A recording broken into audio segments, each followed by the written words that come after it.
Hi friends, आज शुरू करते हैं don't deserve it fan fiction के पार्ट 8। पिछले पार्ट में हमने सुना था विंग ने जिनजुआन से रिक्वेस्ट किया था कि उसके झूठ मूठ के हस्बैंड बनने के लिए। अब आगे की स्टोरी। जिनजुआन विंग का हाथ पकड़कर एक कोने के पास आ जाता है तो जिनजुआन कहता है, विंग तुम्हें क्या कर रहे हो? तुम मुझे ऐसे किस चीज़ में फंसा रहे हो? तुम्हें क्या कर रहे हो? सभी तुमसे बहुत ज़्यादा प्यार करते हैं। तुम सबको सच क्यों नहीं कह देते कि वो बच्चे वांगजी के हैं? विंग हाथ जोड़कर रिक्वेस्ट करने लगता है, प्लीज़ ये बात किसी को मत बताना। वो बच्चे मेरे हैं, किसी के नहीं हैं। वो बस मेरे हैं। अब उसके आंखों में आंसू आ गया था तो वो जिनजुआन की तरफ देखते हुए कहता है, तुमने कुछ देर पहले कहा था कि तुम मेरी मदद करना चाहते हो। प्लीज़ इस पर मदद कर दो। मुझे बस यहाँ से जाने दो। मैं यहाँ से जाते ही तुम अपने रास्ते चले जाना और मैं अपने रास्ते। मैं कभी भी उन लोगों के सामने नहीं आऊँगा और कभी भी वो लोग तुम्हें फ्यूचर में मिले तो कह देना मैंने विंग से तलाक दे दिया है और वो बच्चों के साथ रहता है और मैं अलग रहता हूँ और उन लोगों के बारे में मुझे कुछ भी नहीं पता। प्लीज़ इस बार मेरी मदद कर दो प्लीज़। जिनजुआन कहता है, तुम्हें पता है जाओ चंग कभी भी मुझसे मिलता तो वो बस तुम्हारे बारे में ही पूछता। मैं तुम्हें कहाँ पर मिला या नहीं। और वांगजी की बात तो मैं कह भी नहीं सकता। वो तुम्हें हर दिन पागलों की तरह ढूंढता रहता था। ऐसी कोई प्लेस नहीं है जो वो वहाँ पर नहीं गया हो तुम्हें ढूंढने के लिए। मगर तुम उसके सामने क्यों नहीं जाते? विंग जो पहले से ही शिवर कर रहा था अभी वो पूरी तरह शिवर करने लगता है, जैसे वो अभी ही वहीं पर गिर जाएगा। जिनजुआन उसे पकड़ लेता है और उसे कहता है, विंग क्या हुआ है? तुम्हारी तबीयत ठीक नहीं है? मैं कुछ देर से तुम्हें देख रहा हूँ, तुम ठीक से खड़े भी नहीं हो पा रहे हो। उस वक्त जब तुम उन लोगों के सामने खड़े हुए थे तब भी तुम ऐसे ही हो रहे थे। क्या हो गया है तुम्हें? जब पहले मैं तुम्हें मिला था तुम तो पूरी तरह ठीक थे, ठीक चल रहे थे, फिर अब क्या हुआ? विंग कुछ भी नहीं कहता, वो बस सर झुका लेता है और वह अपने आप को शांत करने की कोशिश करता है। जिनजुआन अपने आप को शांत करता है और धीरे से कहता है, विंग। तो विंग उसकी तरफ देखने लगता है जब वो रो रहा था। तो जिनजुआन कहता है, ठीक है तुम क्या चाहते हो? विंग कहता है, बस आज के लिए झूठ मूठ के मेरे हस्बैंड बन जाओ, बस इतना सा ही। जिनजुआन कहता है, विंग तुम जानते हो मैडम वू को वो बहुत ज़्यादा चालाक है और महंगा भी। वो अच्छे से समझ जाएंगे कि हम लोग ड्रामा कर रहे हैं। विंग कहती है, नहीं उन्हें नहीं पता चलेगा। बस हम लंच करने के बाद वहाँ से निकल जाएंगे। हम उन लोगों के साथ ज़्यादा वक्त नहीं बिताएंगे। बस तुम चुप ही रहना। जो भी सवाल पूछेंगे मैं उनका जवाब दूंगा। और एक बात, तुम वहाँ पर मुझे अकेला छोड़कर कहीं पर भी मत जाना।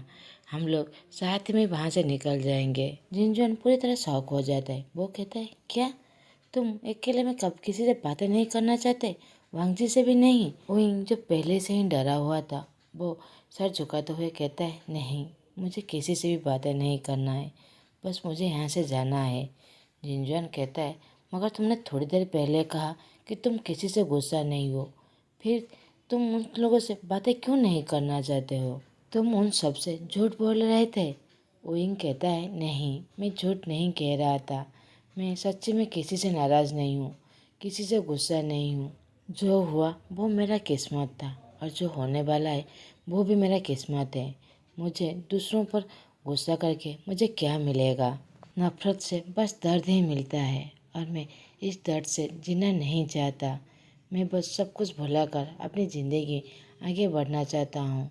इसीलिए मैं अपने बच्चों को लेकर यहाँ से बस खुशी खुशी चला जाऊँगा। मेरा भाई और अंकल दोनों यही समझ लेंगे कि मैं तुम्हारे साथ खुश हूँ, वही मेरे लिए काफ़ी है। जिनजुआन कहता है, तुम क्या कह रहे हो? तुम वांगजी के साथ नहीं रहना चाहते? विंग सर हिलाकर ना कहता है। दूसरी तरफ मैडम जियांग और मैंग्याओ जो दोनों डाउट में थे अब दोनों एक साथ हो जाते हैं। उन दोनों ने कुछ प्लान करते हैं जो उन दोनों के मुंह से सच्चाई बुला कर ही रहेंगे। विंग और जिनजुआन दोनों बातें करके अपने फैमिली के पास आ ही रहे थे। विंग दूर खड़े वांगजी की तरफ देखता है। वह डर के मारे जिनजुआन के हाथ को टाइटली पकड़ लेता है। जिनजुआन को लगता है कि वो उन लोगों को दिखाना चाहता है कि वो उसका हस्बैंड है, तो वो उसके कमर को पकड़ लेता है। विंग भी पूरी तरह शॉक हो जाता है। जिनजुआन के ऐसे एक्शन को देखकर विंग कुछ कहने ही वाला था कि वो सामने की तरफ देखता है जो उसके सामने पूरे फैमिली खड़े हुए थे। वो अपने आप को शांत करते हुए कहता है, मुझे ये एक्टिंग अभी के लिए करना ही पड़ेगा। दूर खड़े वांगजी जब ये सब कुछ देखता है वो अपनी मुट्ठी को टाइट कर लेता है। वो बहुत ज़्यादा जेलस हो रहा था। उसे पता था कि वो दोनों हस्बैंड वाइफ है, फिर भी वो बहुत ज़्यादा जेलस हो रहा था क्योंकि वो उन लोगों की बातों पर पूरी तरह बिलीव कर लिया था कि विंग ने दूसरी शादी कर ली है। दूसरी तरफ सिजुई और आयन जैसे ही अपनी माँ को देखते हैं, सिजुई दौड़ के जाकर माँ माँ कहकर उसके गले लग जाता है। मगर आयन जब पीछे से धीरे धीरे जा रहा था तो मैंग्याओ कहता है, सिचेन देखो, आयन पूरी तरह अपने पापा वांगजी की तरह नहीं है। सिचेन उसकी तरफ देखने लगता है। मैंग्याओ बड़ी बड़ी आंखें करते हुए कहता है, क्या? सिचेन कहता है, तुम क्या कह रहे हो? तुम्हें पता है वो तुम्हारे भाई के बच्चे हैं और तुम किसका नाम ले रहे हो? मैंग्याओ कहता है, तुम्हें लगता है कि विंग सच कह रहा है और मेरा भाई ने शादी की और मुझे पता नहीं चला? तुम्हें ये बात सच लगता है? और तुम उन दोनों बच्चों की तरफ देखो, वो तुम्हें कौन से अंकल से हम मेरे भाई की तरह दिखते हैं? वो दोनों मैं वांगजी की तरह दिखते हैं। आयवन जो पूरी तरह वांगजी की तरह दिखता है और सिजुई जो विंग की तरह चुलबुली जरूर है मगर उसकी रंग जैसा वांगजी की तरह नहीं दिख रहा है तुम्हें? सिचेन जो अपने वाइफ की तरफ बड़ी बड़ी आंखों से इतनी देर से घूर ही रहा था। मैंग्याओ कहता है, ठीक है, तुम बिलीव नहीं करते तो मत करो, देखना मैं अपने भाई के मुंह से ही ये सच्चाई उबल कर ही रहूँगा। सिचेन अपने मन में कहता है, तुम्हारी बात सही हो। और वो वांगजी की तरफ देखते हुए सोचते हैं, मैं भी अपने भाई को खुश देखना चाहता हूँ और मुझे पता है वो वहीं से बहुत ज़्यादा प्यार करता है। वो अपने मन की बातें एक्सप्रेस नहीं कर पाता, इसका मतलब ये नहीं है कि वो हार्टलेस है। आयवान अपनी माँ के पास पहुंचकर कहता है, माँ मुझे भूख लगी है। तो पेंगुइन कहता है, ठीक है, चलो सभी साथ में बैठकर उस रेस्टोरेंट में खाना खाते हैं। तो वहाँ पर सभी उस रेस्टोरेंट के अंदर चले जाते हैं। विंग अपने बच्चों को लेकर सबसे पीछे चल रहा था। सभी डाइनिंग टेबल पर बैठ गए थे, बस विंग ही था। वो चारों तरफ देखता है, जो कहाँ पर भी सीट नहीं था, बस जिनजुआन और वांगजी के बीच में ही एक सीट था। वो मैडम जियांग और जो मैंग्याओ का बस प्लान था। अब विंग पूरी तरह सहमा सा गया था। वो धीरे धीरे जिनजुआन के पास जाकर उंगली दिखाते हुए कहता है उस तरफ जाने के लिए, मगर मैंग्याओ पाउट बनाते हुए कहता है, विंग प्लीज़ आज मेरे भाई को मेरे पास बैठने दो, मुझे उनसे ढेर सारी बातें करना है, तुम उस तरफ जाकर बैठ जाओ। तो अब विंग के पास कुछ भी रास्ता नहीं था। वो डरते हुए धीरे धीरे उस शेड के पास जाता है। उसका पैर जो बहुत ज़्यादा थरथरा रहा था, जैसे वो अभी ही यहीं पर गिर जाएगा, मगर फिर भी वो धीरे धीरे जाकर उस शेड के पास बैठ जाता है। वांगजी तिरछी नज़र से उसकी तरफ देखता है। वो अपने मन में बहुत ज़्यादा खुश था कि विंग उसके पास बैठा हुआ है। उसकी फेस की तरफ देखता है जो बहुत ज़्यादा खूबसूरत था। उसकी रोजी लिप्स की तरफ देखता है। धीरे धीरे उसकी नीचे की तरफ हाथ की तरफ देखता है, जिसके हाथ पूरी तरह से भर कर रहा था और उसका पैर भी पूरी तरह से भर कर रहा था, जैसे वो अपने कपड़ों से अपने बॉडी को छुपाने की कोशिश कर रहा हो। उसका बॉडी पूरी तरह ट्रेवलिंग कर रहा था। वांगजी समझ गया था कि विंग उसे डर रहा है। उसके दिल में जैसे एक बहुत ज़्यादा दर्द होता है। वो सबको महसूस करके वहाँ से चला जाता है। अंकल कोरेन जो गुस्से से उसकी तरफ देखते हुए उसे बुलाने लगते हैं, मगर वांगजी जो अभी किसी की बात भी नहीं सुनने वाला था, वो अपने आप से ही गुस्सा था, अपने आप से ही नाराज़ था। वो बाहर की तरफ आ जाता है। जो सिचेन जो उसके पीछे पीछे आ रहा था उसे शोल्डर को पकड़ते हुए कहता है, वांगजी क्या हुआ? तो वहाँ से इस तरह कैसे उठ के आ सकते हो? वांगजी अपना सर झुका लेता है। उसकी आंखों में अब आंसू था। सिचेन उसकी तरफ देखते हुए कहता है, वांगजी क्या हुआ? तुम्हें पता है मैंग्याओ कह रहा था कि विंग शादी नहीं की है उसके भाई से, वो सब ड्रामा कर रहे हैं, वो दोनों बच्चे शायद तुम्हारे हैं। वो ये कहकर उसकी आंखों की तरफ देखने लगते हैं कि उसकी आंखों में ज़्यादा खुशी हो, मगर वो अब भी रो रहा था। सेचन कहता है, वांग जी क्या हुआ है? वांग जी थरथरते हुए कहता है, ओइंग मुझसे डरता है, वो मुझसे घबराता है। अगर मैं आपकी बात को सच्चाई भी मान लो भाई, मगर ओइंग मेरे पास कभी भी नहीं आएगा। वो मुझसे प्यार नहीं करता, वो मुझसे डरता है। सेचन अपने भाई के चीक्स को पकड़ते हुए कहता है, वांग जी ऐसी कोई बात नहीं है, वो ज़रूर तुमसे अब डरता होगा, मगर तुम मनाओगे तो वो ज़रूर मान लेगा। तुम बिना कोशिश किए हार कैसे मान सकते हो? उस दिन जो भी हुआ था वो तुम्हारी गलती थी, वो हम लोगों की गलती थी, जिसके वजह से वो वहाँ से चला आया था। तुम्हारी गलती थी, जिसके वजह से वो इतना दर्द से गुजरा। अब तुम्हें मनाना पड़ेगा, हम लोगों को मनाना पड़ेगा। हम लोग अगर उसे दूर भागेंगे तो फिर उसे मनाएगा कौन?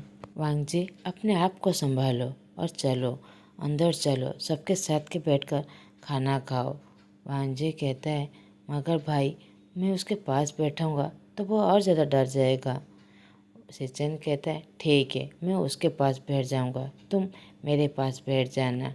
अब ठीक है, अब चलो, अंकल नहीं तो गुस्सा करेंगे। अब वो दोनों भाई अंदर आ जाते हैं। वो इनके पास सेचन बैठ जाता है और उसके पास वांगजी बैठ जाता है। अंकल कुरेन वांगजी को गुस्से से देखने लगते हैं, मगर वांगजी अपने नज़र झुकाते हुए वहीं पर बैठा रहता है। वो अंकल की तरफ भी नहीं देखता। उसी समय आइवान वांगजी के पास आकर उसके पीछे से उंगली से प्रेस करने लगता है। वांगजी पीछे की तरफ देखने लगता है, जो आइवान उसकी तरफ देख रहा था। आइवान कहता है, अंकल क्या मैं आपके पास बैठकर खाना खा सकता हूँ? मामा के पास बहुत ज़्यादा स्पाइसेस खाना है, वो मेरा मुंह जल जाएगा। आपके पास बहुत ज़्यादा डिलीशियस खाना है, क्या आपके साथ बैठकर खाना खा सकता हूँ? वांगजी आइवान की ऐसी प्यारी बातें सुनकर वो खुश हो जाता है और उसे अपने गोदी में बिठाकर उसे खिलाने लगता है। आइवान जो वांगजी से हाथों से खाना खाकर बहुत ज़्यादा खुश था। सभी उन दोनों की तरफ देखने लगते हैं कि वो दोनों एक बाप बेटे की तरह देख रहे थे। अंकल कुरिन अपने मन में सोचते हैं, काश वोइंग हमारे क्लान को छोड़कर नहीं आता तो आज वांगजी के भी इतने उम्र के बच्चे हो चुके होते। और उन दोनों की तरफ देखने लगते हैं। कुछ देर बाद फिर मन में सोचते हैं, क्या ये सच्ची में जीवन के दोनों बेटे हैं या फिर मेरे वांगजी के? आइवन तो पूरी तरह मेरे वांगजी की तरह ही दिखता है, मेरे वांगजी की तरह पूरी तरह शांत और कोल्ड है, और उसी के तरह ही उसका टेस्ट भी है। क्या मेरे वांगजी के बेटे हैं? और वो विंग की तरफ देखने लगते हैं, जो जिनजुआन से बातें करने में बहुत ज़्यादा बिजी था। वो अपने मन में सोचते हैं, नहीं नहीं, मुझे कुछ गलत फहमी हो गया है। जैसे ही विंग उनकी तरफ देखता है तो वो प्यारे से स्माइल देते हुए वो खाना खाने लगते हैं। विंग को पता था कि अंकल को खाना खाते वक्त बातें करना बिल्कुल भी पसंद नहीं था, तो वो सोचता है वो अभी जिनजुआन के साथ बातें कर रहा था, इसीलिए अंकल उसे गुस्से से देख रहे थे, तो वो चुपचाप होकर फिर से खाना खाने लगते हैं। सिजे और आइवान जो चुपचाप सारे खाना खा रहे थे, क्योंकि वो दोनों बहुत ज़्यादा खुश थे। इतना ज़्यादा डिलीशियस खाना वो कभी भी नहीं खाना खाए थे। उन लोगों के पास इतना पैसा नहीं था कि वो इतने अच्छे खाना खा सके। आइवान जिसका नेचर पूरी तरह शांत और कोल्ड था, तो वो वांगजी के गोद में बैठकर शांत से खाना खा रहा था। मगर सिजुए जो बीच बीच में अपने माँ की तरफ देखते हुए कहता है, मम्मा बहुत ज़्यादा अच्छा है, बहुत डिलीशियस है, तो वही उसके सर को पैट करते हुए उसे खाने के इशारा कर देता है। दूसरी तरफ मैंगेव जो जिनजुआन के पीछे ही पड़ गया था कि वो लोग कहाँ पर मिले थे, कैसे मिले, और वो उनसे कैसे शादी की, कहाँ पर की, कब की, वो सारे सवालों का जैसे पोछारिंग कर दिया था। जिनजुआन जो इस सवालों का कुछ भी जवाब नहीं था उसके पास, वो बस उनकी तरफ देखता है और वो बस यही कहता है, हम लोग खाना खाने के बाद बात करेंगे, हम लोग खाना खाने के बाद बात करेंगे। मैंगेव जो चिढ़ते हुए कहता है, भाई आप कब से लान क्लान के रूल को मानने लगे हैं? आप तो हमेशा मुझे चिढ़ाते रहते थे कि तुम्हारा हस्बैंड कितना ज़्यादा बोरिंग है, कितना ज़्यादा कूल है, वो कितने सारे रूल को फॉलो करता है और आज आप ही ये रूल को फॉलो कर रहे हैं। जिनजुआन अपने पति से दिखाने लगता है और वो नीचे झुककर सारा खाना खाने लगता है। अब सभी लंच कर चुके थे, सब एक जगह बैठे कर बातें कर रहे थे। तो विंग कहती है हमें अभी जाना चाहिए, नहीं तो रात हो जाएगा। तो मैंग्याओ कहता है थोड़ा रुको, इतनी जल्दी भी क्या है, भाई ने अभी तक मेरे सवालों का जवाब भी नहीं दिया है। जिनजुआन बस बहाना ढूंढ रहा था कैसे वो मैंग्याओ से बच सके। उसे एक बहाना मिल जाता है, वो बहाना करके बाहर की तरफ चला जाता है।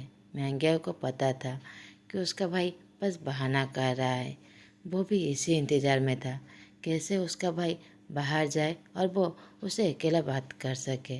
जैसे ही जिनजुआन बाहर की तरफ जाता है, मैंग्याओ उनसे छुप छुपाते हुए वो भी बाहर की तरफ चला जाता है और वो अपने भाई के पास जाकर खड़े होते हुए कहता है भाई अब आप सच बताएंगे या फिर नहीं। आपको पता है ना वांगजी कितना ज़्यादा दुखी है, फिर भी आप सच नहीं बताना चाहते मुझे। जिनजुआन पूरी तरह शॉक हो जाता है। उसे पता था कि मैंग्याओ बहुत ज़्यादा चालाक है। वो बहुत ज़्यादा घबराते हुए कहता है मुझे क्या बताना है, मैंने तो कुछ झूठ कहा ही नहीं। मैंग्याओ अपने भाई की तरफ गुस्से से देखने लगता है, कहता है भाई आप झूठ नहीं बोल रहे हो, आपने सच्चे में विंग से शादी की है और आपने शादी की फिर पापा को नहीं पता चला या फिर भाई को पता नहीं चला, मुझे नहीं चला, कोई बात नहीं, मगर आप पापा के बिना मर्जी के आप कोई काम करें ऐसा हो ही नहीं सकता। भाई आप झूठ क्यों बोल रहे हैं, आप उन दोनों को क्यों अलग करना चाहते हैं। आपको पता है वांगजी विंग से कितना ज़्यादा प्यार करता है, उसे कितना ज़्यादा ढूंढ रहा था, फिर भी आप क्यों नहीं सच कह रहे हैं। जिनजुआन को पता था कि इन सालों में वांगजी उसे कितना ज़्यादा ढूंढा है। जब वो तकलीफ में था तब भी वो अपने विंग को ढूंढने के लिए चला जाता था, उसे सारी बात पता थी, मगर वो अब मजबूर है। वो विंग से प्रॉमिस किया है कि वो उसकी मदद करेगा और विंग ने उसे कहा है कि उसे यहाँ से जाना है। वो अब क्या करेगा, अब वो दुविधा में पड़ गया था कि वो किसकी मदद करे और किसकी नहीं। जिनजुआन जो ये सारी बातें अपने मन में सोचते हुए बहुत ज़्यादा घबरा रहा था कि अब वो क्या करे। मैंग्याओ देखता है कि उसके भाई एक गहरी सोच में गया है, तो उसे टोकते हुए कहता है भाई। तो जिनजुआन अपने होश में वापस आता है। वो मैंग्याओ की तरफ देखते हुए कहता है हाँ, और कुछ देर शांत रहने के बाद कहता है मैंग्याओ तुम अभी जिनक्लन जाने वाले हो। मैंग्याओ कहता है हाँ, आज ही निकल जाएंगे। क्यों? जिनजुआन कहता है तुम्हें वहाँ पर लिंग मिलेगी। उसे पता है कि मैंने विंग से कब और कहाँ पर शादी की और कब शादी की, उसे सारी सच्चाई पता है। मैंने पापा से छुपाया है, भाई से छुपाया है, मगर लिंग को सारी सच्चाई पता है। तुम मुझसे पूछ लेना, वो तुम्हें सारी सच्चाई बता देगी। मैंग्याओ कहता है भाई उसे पता है, आपने उससे बताया है। भाई आपने सच में उनसे शादी की है, वो बच्चे तुम्हारे हैं। मैंग्याओ को पता था उसका भाई सारी बातें लिंग को बताता है, वो उससे कोई भी बात नहीं छुपाता है। वो अपनी बहन लिंग से बहुत ज़्यादा प्यार करते हैं। अगर उसे पता है कि उसका भाई ने उनसे शादी की है तो इसका मतलब भाई ने शादी की है, और वो आगे कुछ नहीं कहता, वो चुप हो जाता है। जिनजुआन कहता है तुम उससे ज़रूर पूछ लेना, उसे सारी बात पता है। ये कहकर वो अंदर चला जाता है। वो विंग के पास चला जाता है और उसे बुलाते हुए कहता है विंग चलो अभी हमें चलना चाहिए, रात हो जाएगा ब्लूवेल माउंटेन पहुँचते पहुँचते, अभी हमें चलना चाहिए। विंग सबसे विदाई लेकर वहाँ से जाने लगता है। पीछे से जाओचंग बुलाते हुए कहता है विंग क्या तुम हमारे सीजे से नहीं मिलोगे, पता है सीजे तुम्हें देखकर कितना ज़्यादा खुश होंगे। विंग कहता है नहीं भाई, मैं उन्हें बाद में कभी मिलने आ जाऊंगा, आज नहीं जा पाऊंगा, मुझे अभी जाना पड़ेगा। वो कोई बहाना ढूंढने लगता है कि अभी वो अपने भाई को क्या कहकर समझाए। वो जिनजुआन की तरफ देखने लगता है, उसे फट से एक आइडिया आता है। तो वो अपने भाई की तरफ देखते हुए कहता है, भाई तुम्हें पता है ना, हम दोनों ने जिन क्लैन लीडर के बिना परमिशन में हम दोनों ने शादी कर ली है, तो वो हमसे बहुत ज़्यादा नाराज़ है, इसीलिए हम बाद में मिलने आएंगे। जिनजुआन जो पूरी तरह शौक था अपने मन में सोचता है, ओइंग तुम मुझे कहाँ फंसा रहे हो, अगर ये बात मेरे पापा को पता चला तो ज़रूर वो मुझे ज़रूर मार ही डालेंगे। और वो मैंग्याओ की तरफ देखते हुए सोचता है, प्लीज़ मैंग्याओ अपना दिमाग इस पर ज़रूर चलाना, सारी बातें कुछ पापा को पता चले इससे पहले तुम लिंग से ज़रूर मिल लेना और सारी सच्चाई पता लगा लेना, नहीं तो मैं ज़रूर मरने वाला हूँ, पापा मुझे ज़रूर सूली में चढ़ा देंगे। आप सभी को नया साल का ढेर सारी शुभकामनाएँ। आप लोग हमेशा खुश और प्यार से रहे। आप सभी को ढेर सारा happy new year. Thank you very much, आप लोग इतने दिनों से मुझे सपोर्ट और प्यार देने के लिए। आप लोगों को मेरा एक्सप्रेशन अच्छा लगे तो प्लीज़ लाइक, कमेंट और सब्सक्राइब कर दीजिएगा। Thanks for watching.